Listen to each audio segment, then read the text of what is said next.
आज 15/12/2021 को दिनमा विशेष गरी यहाँ माथि जिएनएलएफ सेन्ट्रल पार्टी अफिसमा तपाईहरुलाई पत्रकार समूहलाई र दार्जिलिङको सम्पूर्ण र तपाईहरुको च्यानल मार्फत जति पनि श्रोताहरु हुनुहुन्छ दर्शक हुनुहुन्छ उहाँलाई एउटा न्यानो अभिवादन गर्दै विशेष गरी मसँग आज हुनुहुन्छ दार्जिलिङ ब्रान्चका हाम्रा अध्यक्ष ब्रान्च प्रेसिडेन्ट एमजी सुब्बा साहब र विशेष गरी आज के थियो भने यसै कुनै एउटा ओकेजन त हैन तर आज विशेष गरी यो लोकसभामा अनस्टार्ट क्वेशन नम्बर 2737 लाई लिएर जुन प्रकारले मिनिस्ट्री अफ होम अफेयर्सलाई कांग्रेस एमपी गौरव गोगोईले आसामको गौरव गोगोईले यो अनस्टार्ट क्वेशन पुटअप गरेको थियो र त्यसको जवाबमा मिनिस्ट्री अफ होम अफेयर्सबाट minister of home state minister Shri Nityanand राईले जुन जवाब दिनु भएको छ in the floor of the parliament यो पार्लियामेन्ट्री आन्सर हो भारतको सर्वोच्च जग्गा है अब न्यायालयमा सर्वोच्च न्यायालय भन्छ सुप्रिम कोर्ट र राजनीतिक न्यायालयहरुमा चाहिँ सबभन्दा ठुलो हाम्रो पोलिटिकलमा चाहिँ लेजिस्लेटिभ भन्छ लेजिस्लेटिभमा चाहिँ सबभन्दा ठुलो चाहिँ इन्डियन पार्लियामेन्ट हो यो आरटीआई रिपोर्ट पनि हैन इन्डियन पार्लियामेन्टमा गभर्नमेन्ट अफ इन्डियाले दिएको जवाब है बीजेपी को हैन एउटा याद राख्नुस् यो बीजेपी को जवाब हैन बीजेपी को म्यानिफेस्टोको कुरा हैन र इन्डियन पार्लियामेन्टमा गभर्नमेन्ट अफ इन्डियाले दिएको जवाब हो उहाँको चारवटा क्वेशन छ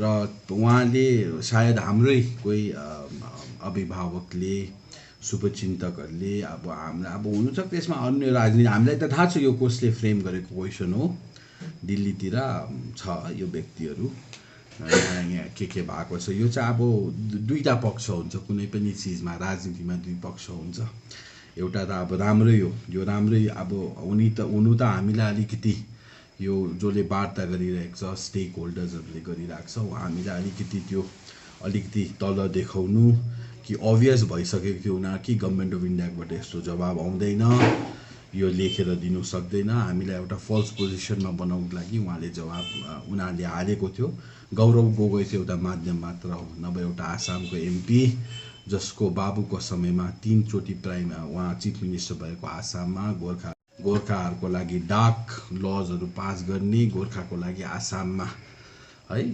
1 इन्चीको काम पनि नगर्ने आज अचानक गोर्खाको हितैषी भएर यसरी किन गर्यो र यो क्वेशन हाल्ने बित्तिकै यहाँ कतिजना हाम्रो सो कल्ड इन्टेलेक्चुअलहरू रियाक्सनरिजहरू गोर्खाल्यान्डको विरोधी पीपीएस को विरोधी जीटीए तिर राल चुहाउनेहरू यिनीहरू उफ्रेको थियो यिनीहरूको समूहले राजुलाई 0 गौरव गोगोईलाई हिरो भन्दै थियो तर जस्तै गभर्नमेन्ट अफ इन्डियाको जवाब आयो राजु बन गया जेन्टलम्यान अरु के भयो सोध्नेहरू नै 0 भयो र विशेष गरी यो चारवटा क्वेशनमा गभर्नमेन्ट अफ इन्डियाले पर्मानेन्ट पोलिटिकल सल्युसन को लागि के गरिरहेको छ यसको डिटेल्स पठाऊ र ट्राइपार्टाइट टक्समा के भयो त्यसको डिटेल्स पठाऊ र अर्को चाहिँ के क्लेमहरू गर्यो को पार्टीहरू इन्भल्भ थियो के डिसिजनमा अराइभ गर्यो भन्ने क्वेशन र गभर्नमेन्टले कहिलेसम्म एउटा डेडलाइन सेट गरेको छ ट्राइपार्टाइट टक्स तुराउने र यसको फलाफल के यो सब विषयमा उनीहरूले एउटा जानकारी मागेको थियो एउटा संक्षिप्तमा एउटा गभर्नमेन्ट अफ इन्डियाको तर्फबाट मिनिस्ट्री अफ होम अफेयर्सको तर्फबाट जवाब आयो जवाब म तपाईहरुलाई पढाएर बताउँछु ए र ई सम्मको question A B C D को संक्षिप्त एउटै क्वेशन छ by the government of India the all round development of Gorkhas including those living in West Bengal is one of the top priorities of the government. In a meeting with the representatives of the Gorkhas on 12/10/2021, it was mentioned that the aspiration of the people would be made within the constitutional framework and in consultation with the government of West Bengal. यति कुरोहरु लुकेको छ एक number चाहिँ जोसले भन्दै थियो 12 तारिक मिटिङै भएन यो अनअफिसियल हो पार्लियामेन्टमा बसेर कसैले पनि ढार्दैन किनभने पार्लियामेन्टमा एउटा ओथ लिएर बसेको र होम मिनिस्ट्रीबाट आएको जवाब हो 12 तारिकको मिटिङ लेजिटिमेट थिएछ ट्राइपार्टेट थिएछ। 12 तारिकको मिटिङमा PPS को कुरा भएको थिएछ, हाम्रो गोर्खाको एस्पिरेसनको कुरा भएको छ भनेर 1 नम्बर यो चिठीले प्रमाण गर्छ। अब विपक्षी साथीहरूको हामीमाथि उयो गर्नेहरूको है उनीहरूको कुनै स्कोप रहेन र अब यिनीहरू घरमा बसेर हैन किबोर्ड किङ बनेर आफ्नो आफ्नो मन्तव्य वान साइडेड ओपिनियन कसैको ह्यान्डसम प्याकेज थापेर त्यो दिने मिलेन। अहिले त्यो ह्यान्डसम प्याकेज थाप्नेहरूको त टिचरमा पो नाम आएको छ भनेर सुन्दैछु कतिजनाको त, त्यो पनि जाँच हुँदै त माने भन्ज्याङतिर अरू पनि छ समूह र यसमा अलिकति एड गरिदिएको। र overall development of the Gorkhas including those living in West Bengal is one of the top priorities of the government, not BJP, of the government of India को आज टप मोस्ट प्रायोरिटी हो भन्दैछ। त्यो एउटा शुभ संकेत हो। In a meeting with the representatives of Gorkhas, it was mentioned that the aspiration of the people भने के हो? जनताको आकांक्षा। हाम्रो एस्पिरेसन के छ त उसो भए? यहाँको जनताको एस्पिरेसन के छ? म्युनिसिपालिटीमा कलको पानी आउनुपर्छ भन्ने। यहाँको मान्छेको एस्पिरेसन मेरो घरमा हिलो माटोमा एक्सकाभेटर चलाउने। यहाँको मान्छेको एस्पिरेसन के छ? जिटिएको कुर्सीमा फेरि बस्ने। प्रत्येक गोर्खाको एस्पिरेसन चाहिँ गोर्खाल्यान्ड हो र त्यसको कदर भएको छ। हुन्छ हुँदैन त्यो अर्को कुरो, तर बस्यो नि त। Aspiration of the people of Darjeeling hills of the Gorkhas anywhere in India is Gorkhaland. यहाँ लेखेको छैन त्यस्तो, तर मैले अब त्यो पोजिटिभ त मैले तपाईँहरूलाई बताएको। अर्को कुरा आएको छ, एस्पिरेसन भनिसकेपछि विदिन द कन्स्टिट्युसनल फ्रेमवर्क, एकदमै सही कुरो। Within the constitutional framework state एक्टमा नहुने रहेछ, कन्स्टिट्युसनको फ्रेमवर्कमा हुने भन्दा सेन्ट्रल एक्टको कुरा आयो। अब यो बङ्गालको जिटिए त काम लागेन। गभर्मेन्ट अफ इन्डियाले कमिटमेन्ट गरिसकेपछि कसरी जिटिएको इलेक्सन हुन्छ त्यो पनि भयो। अब यसको हाम्रो बुझाइ है, हाम्रो बुझाइ चाहिँ यो छ र हाम्रो बुझाइ नै सही बुझाइ हो म भन्दिनँ, तर this is the factual reality र यो कुरोहरू छ। And in consultation with the government of West Bengal, यसमा खेल्दैछ हाम्रो मान्छेले। कन्सल्टेसन भनेको के? What is the meaning of consultation? परामर्श, डिसिसन होइन नि, इम्पोजिसन होइन नि, कन्सल्टेसन गर्नै पर्यो नि त। फेडरल पोलिटी हो, article 3 of the Indian constitution छ। फेडरल पोलिटीलाई अब्लिरेट गर्नु हुँदैन, डिस्कार्ड गर्नु हुँदैन, सुपरसिड गर्नु हुँदैन। भारत देशमा कुनै पनि चिज हुन्छ भने त सोध्नु त पायो, कन्सल्ट त गर्नु पर्यो, परामर्श त लिनु पर्यो नि त।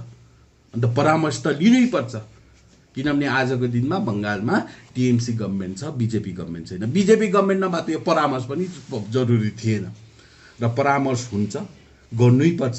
आज जति पनि अकर्डहरू भयो, ठुल्ठुलो अकर्डहरू भयो, स्टेटहरू बन्यो, परामर्श त भएको हो नि त, कन्सल्टेसन।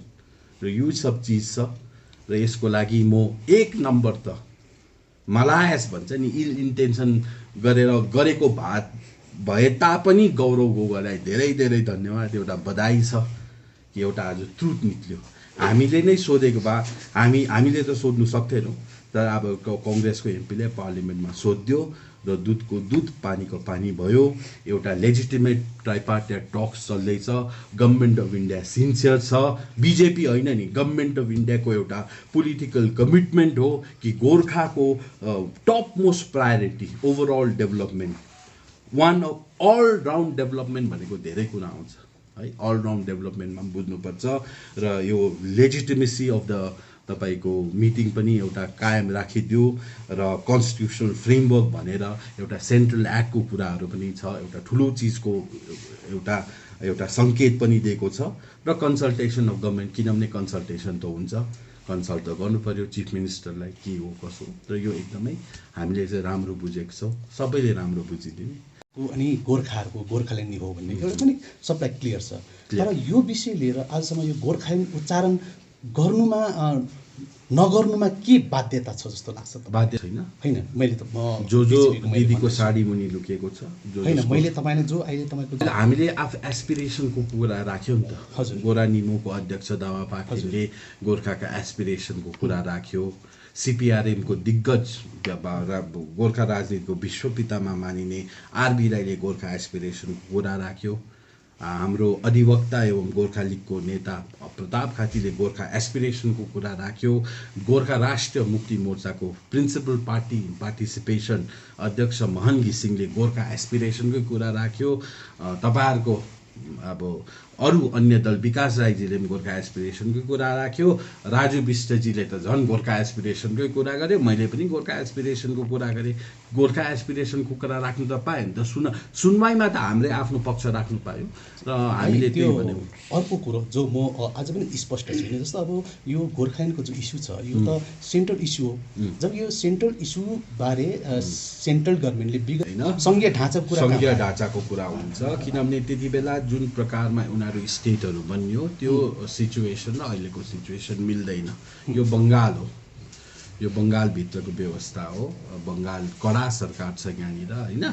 लालु यादवलाई जेलमा हालेर कुन प्रकारले उहाँले त्यो गरेको थियो त्यो अर्कै स्टोरी नै छ, त्यो हिस्ट्री हो है। तेलङ्गानाको के परिप्रेक्ष्य थियो, तेलङ्गानालाई कुन स्थितिमा अब 19वटा एमपी 108 जना एमएलए भएको जग्गा र तपाईँको आधा एमपी र 3 जग्गा एमएलएको कुरा पनि यो ढाँचामा यो मोडमा यतिको स्थितिमा पुग्नु तपाईँले आफै अध्ययन गरेर हेर्नुहोस्। ऊको हात्तीले 10 किलो उचाल्यो र कमिलाले 1 किलो उचाल्नुमा अन्तर छ नि। हात्ती र हामीसँग कम्पेयर नगर्नुहोस् न।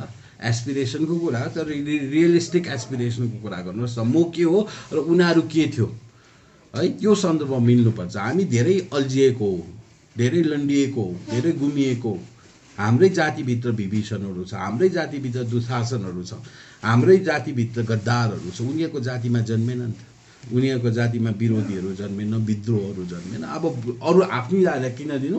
अब भौगोलिक स्थितिमा, जियो पोलिटिक्समा पनि, भौगोलिक स्थितिमा पनि, स्ट्राटेजिकल लोकेसनहरूमा पनि, इतिहासमा पनि हामी धेरै हेपिएको, धेरै कमजोरी मानिन्छौँ र भा पनि यतिको पुगिरहेको छ। अब के छ सङ्घीय ढाँचा, अब सङ्घीय ढाँचा छैन गर्नु पर्दैन, त्यत्तिकै स्टेलमेट भइरहन्छ। यही स्थिति झन् बददेखि बदतर हुन्छ, झन् बङ्गालको इन्टरफेरेन्स बढ्दै जान्छ, झन् तपाईँ र मलाई जिल्लामा अर्डिनेरी जिल्लामा कन्भर्ट गर्ने यिनीहरूको षड्यन्त्र छ। बङ्गालदेखि सुभाष घिसिङले बङ्गाललाई टुक्राउनु नसके चर्काउनु त सकेको हो नि त, हिस्टोरिक अकर्डहरू गरेर। अब बिस्तारी बिस्तारी चर्किन्छ नि त होइन। मोहम्मद अब त्यो छ क्या, र यो तपाईँहरूले बुझिदिनुपर्छ।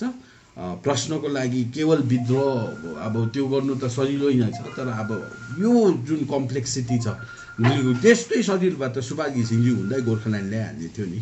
किन गभर्मेन्ट अफ इन्डिया भन्ने मान्नुहुन्छ? हजुर, स्टेपिङ स्टोन हो एउटा टक्स जुन चाहिँ हुँदैछ, यसलाई राजनीतिमा हरेक चिज पनि स्टेपिङ स्टोन नै को रूपमा मानिन्छ, तर राम्रो चिज हुनु पर्यो है। एक स्टेपदेखि माथि जानेलाई चाहिँ स्टेपिङ स्टोन भनिन्छ। गोर्खा पार्वतीय परिषद, दार्जिलिङ गोर्खा पार्वतीय परिषददेखि 6औं अनुसूचीमा जुन स्टेपिङ स्टोन थियो, तर जिटिए गोर्खा पार्वतीय परिषद भन्दा पनि थोत्रे व्यवस्था, जिटिए आएपछि त्यसलाई स्टेपिङ डाउन भन्छ, स्टेपिङ स्टोन भन्दैन। अगाडि जानु, अगाडि बढ्नु, त्योभन्दा ठुलो दर्जा बढिनु, नायकदेखि हलदार हुनु चाहिँ स्टेपिङ स्टोन हो, हलदारदेखि सुबेदार हुनु चाहिँ स्टेपिङ स्टोन हो। अब सुबेदार मेजरदेखि एकैचोटि ल्यान्ड नाइक त्यो त डिमोसन हो, त्यो त स्टेपिङ स्टोन हुँदैन। अहिले राम्रो भएको छ, वेलकम गर्नुहुन्छ। एकदमै धेरै धेरै धन्यवाद। राजु विष्टज्यूलाई पनि धन्यवाद, यो जवाब दिनेलाई पनि धन्यवाद, जवाब खोज्ने सोधी माग्नेलाई धन्यवाद, जवाब लेखेर त्यो मान्छेलाई सोध भन्नेलाई झन् धन्यवाद। यहाँ हाम्रोहरू यो नोभेम्बरभित्र गरिने, नोभेम्बर भनेर कसैले पनि भनेको थिएन, आफ्टर दिवाली भनेर भनेको छ। म बारम्बार भन्दैछु, यो सजिलो होइन, वार्ताको प्रोसेस चलिरहेको छ। वार्ता भनेको त्यो समाज घरको एजिएम जस्तो होइन, कुनै बार एसोसिएसनको एजिएम, कुनै ट्रक ड्राइभर एसोसिएसनको एजिएम जस्तो होइन। गोर्खाको भाग्य निर्धारणको लागि उहाँहरूले परस्पर सङ्कटमा छ। मिनिस्ट्री अफ होम अफेयर्स परस्पर राज्य, हामी त वी आर रेडी, आज भन्यौँ, तर बङ्गाल सरकार पनि आउनु पर्यो र उनीहरूले त्यो प्रबन्धमा आएपछि पो हुन्छ त फैसला। यो साधारण होइन नि। उसले पार्टिसिपेसन, बङ्गाल सरकारले पार्टिसिपेसन गर्नु भनेको दार्जिलिङ पहाडको राजनीतिक टर्निङ पोइन्ट हो, टर्न हुन्छ पोइन्ट। अक्सिजन सप्लाई जसले अब बङ्गालको आइसियुमा बस्दैछ, रालहरू चोल्दैछ, उनीहरू स्पट हुन्छ, स्पट। यो एकातिर हामी सर्वोच्च न्यायालयसम्म पनि पुगेर यो केसलाई रिभाइभ गरेर जिटिएमाथि स्टे लाउने हाम्रो पर्याप्त साधनहरू छ, माध्यमहरू छ, स्रोतहरू छ। अब त्यसलाई त्यो प्रयोग हामी गरिन्छ? प्रयोग गर्छौँ। एकचोटि यो ब्रह्म अस्त्र प्रयोग गर्नुपर्छ। हुनु त बाँदरहरूलाई ब्रह्म अस्त्र प्रयोग गर्नु पर्दैन, त्यो भइहाल्छ। र जिटिए इलेक्सनमा मैले बारम्बार भने इभन बङ्गालकी मुख्यमन्त्री स्वयं नै इन्ट्रेस्टेड छैन। कम्युनिस्ट पार्टी दार्जिलिङ जिल्ला समितिले पहाडको रूपमा राज्य बजेटको प्रस्ताव पारित गर्यो, यसमा के छ तपाईँको? अब उनीहरूले के पास गरेको चिज चाहिँ इम्प्लिमेन्ट गराउनु नसक्ने सत्तामा हुँदा, अब सत्ता पछाडि उनीहरूले त्यो बेकार हो, त्यसको कुनै औचित्य कुनै माने हुँदैन, अर्थ लाग्दैन। लाग्दैन।